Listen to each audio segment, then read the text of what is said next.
My favorite season of the year has arrived, the new Hisense TV season. Every year around this time, you know that I post a whole bunch of Hisense reviews, but this year the brand has been a bit otherwise and dragging their feet with the review units for some reason. So I asked them for the U6Q, the U7Q, the U8Q. They sent me the 100-inch U7Q, which is great, don't get me wrong, but that 100-inch panel just didn't work like the 75-inch panel. Even local dimming didn't do anything on the TV. So I suspect there's been some compromises to get that giant panel functionable, if you know what I mean. So I got tired of waiting for Hisense to send TVs my way, so I just went out and I bought the U8Q. This is the 75-inch TV. The one I have behind me is the U8N, last year's TV. So ideally, I can do comparisons between the two TVs, see what has changed. I know that we have a display port now with a USB-C port on this new model. I know there's only 3 HDMI ports now instead of 4. They're all HDMI 2.1. We're also reaching a new peak brightness of 5,000 nits apparently. The last model was 3,500 nits or 4,000 nits, so there's also been an increase in brightness. I know the new U8Q has also got QLED, which is not something that's been on all the TVs up to this point. So Hisense has added the quantum dot layer on the TV to improve color, accuracy, and vibrancy and make everything look more gorgeous than ever. But again, that's all just marketing stuff. We actually have to see exactly what's going on here. So this is just going to be an unboxing and setup of the TV. I'm going to spend a week or so testing the TV. I'm going to put a comparison video up comparing last year's U8N to this year's U8Q, and yeah, I'm quite excited to see how it goes. I'm not sure if I'm going to get the U6Q to review this year. I have asked Hisense, they said they'll let me know, but I'm just happy to have the U8Q in the house and ready to test out, because last year the U8N was probably one of the best TVs that I've seen, and I use the U8N every day. I've even had people buy the TV because they see the TV and all the content I do. When they come to the studio, they see the TV, I'm playing games, and they like the TV. They ask, what is that TV? A lot of people even look at it and mistake it for an OLED because the black levels are just superb. I just think the U8 range is just phenomenal, so I'm super keen to see how it all weighs up on the new model. So yeah, let's get this thing unboxed and going, I guess.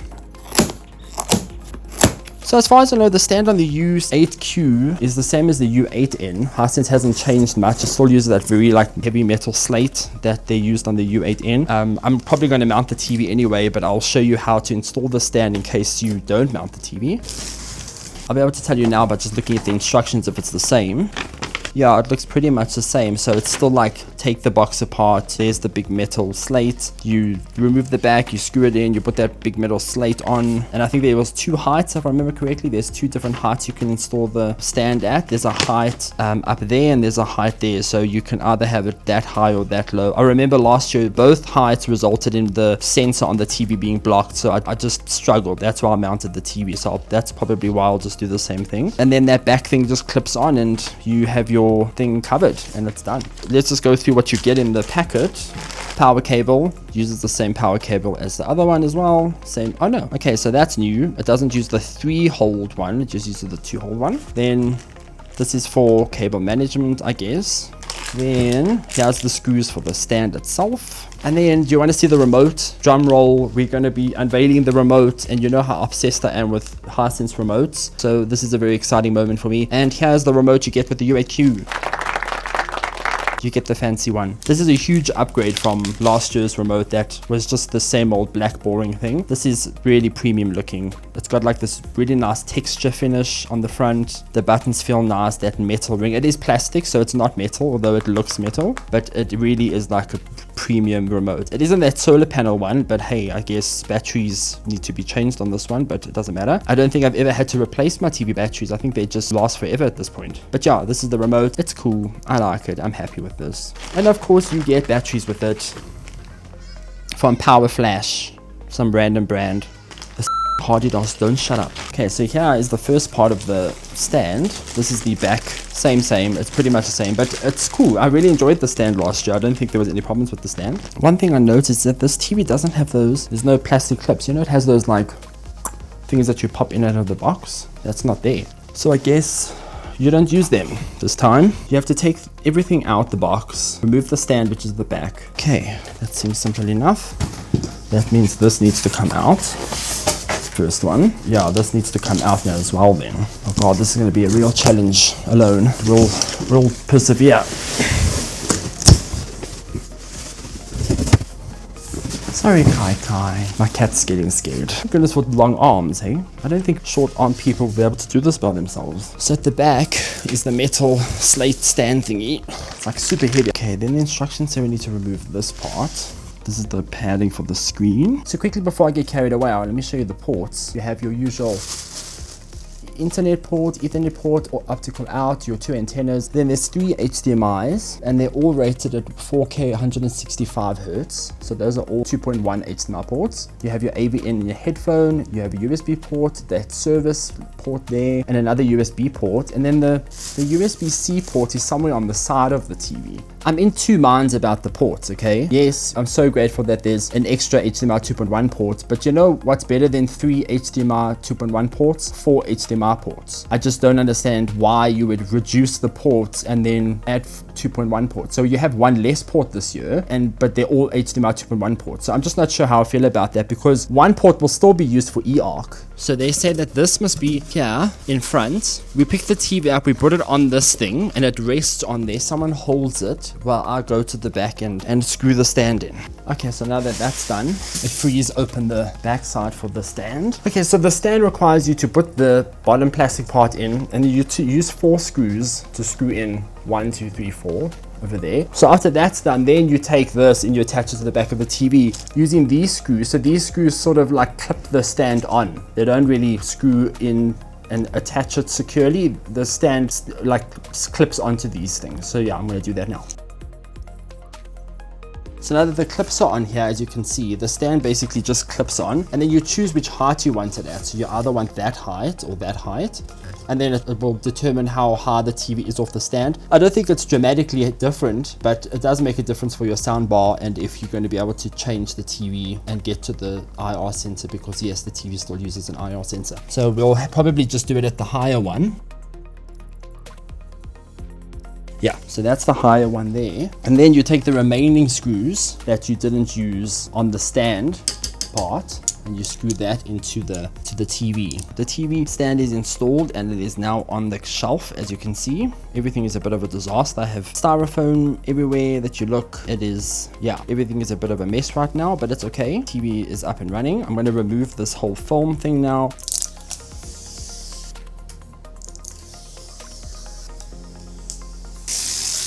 That is the USB-C port down there.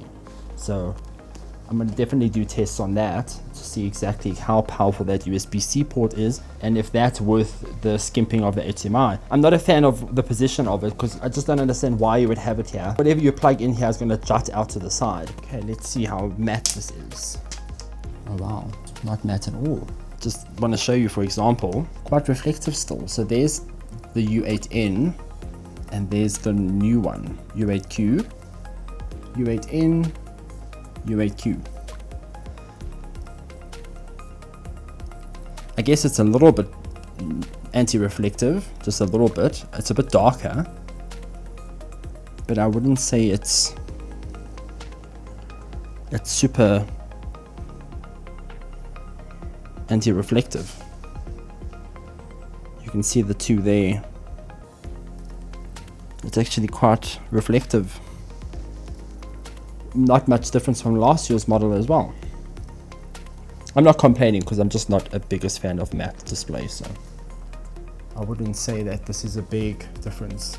Okay, so the TV is now set up and it is on its stand and everything's a mess, but it's good. We are now going through the normal VIDA setup stuff. Obviously you can do everything by scanning the QR code, or you can just do everything on the TV itself. I'm quite a pro at doing this already, so I'm just going to enter all the details in. There'll probably be a software update for the TV available. I don't allow this, so I choose no here, because it says there to help improve the sound and video quality of the smart TV based on what you and your household are watching. So it kind of like has these automatic content adjustments things where it thinks that you want to change the picture settings, and I found that sometimes it actually like starts dimming the TV. So I disable this, and if you want to have control over your own TV settings, you would disable it as well. There's no reason why Hisense should change the way your TV looks in your own house. Everything's set up now, and I'm just gonna quickly go through all the settings just to make sure we are on the same page. Why is it running at 720p? The menus feel a bit sluggish. Like, look. I don't know why, it just seems to be Yeah, I don't know what's happening. Maybe it's just busy installing and doing a whole bunch of stuff. But local dimming, high. Peak brightness, high. AI adjustment burst. I don't use dynamic tone mapping because it sometimes over brightens stuff. Color, I usually leave this on warm too. That looks good. Okay, color gamut, that's all good on auto. Dynamic color enhancer, that's also new. I'm not sure. I'll have to just tweak this and see how it is. Color tuner I won't touch for now. Noise reduction is off. Yeah, this menu is definitely sluggish. You can see like I go into stuff and it's not as responsive as it usually is. Gradient I put off. Super resolution I put off. This is all just stuff that makes the things look a bit overly enhanced and not natural in a way, but I mean you can always keep that on if you want. Smooth I put off. Game settings, that's not applicable here in this stuff. AI picture optimization I don't put on as well. I see the speakers say tuned by De Villiers, so that must be a whole new thing. The whole sound system is completely different in here. I doubt it makes a big difference. Actually, that's not so bad.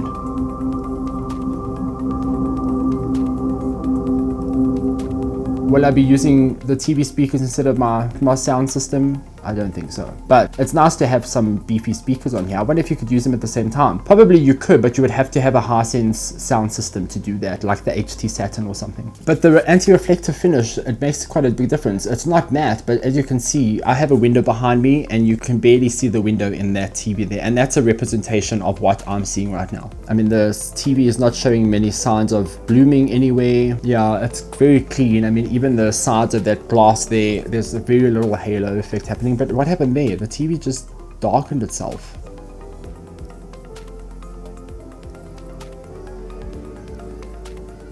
Oh, that's weird. I swear it just darkened itself. Okay, well, I'll just keep an eye on that. But yes, that's the Hisense U8Q for you, the installation and setup process of it. Are you looking to pick the TV up? Let me know what you want me to test on the TV as well. Wow, those black levels are really sexy, I'm not gonna lie. So while you're here, do subscribe so you don't miss out on their content.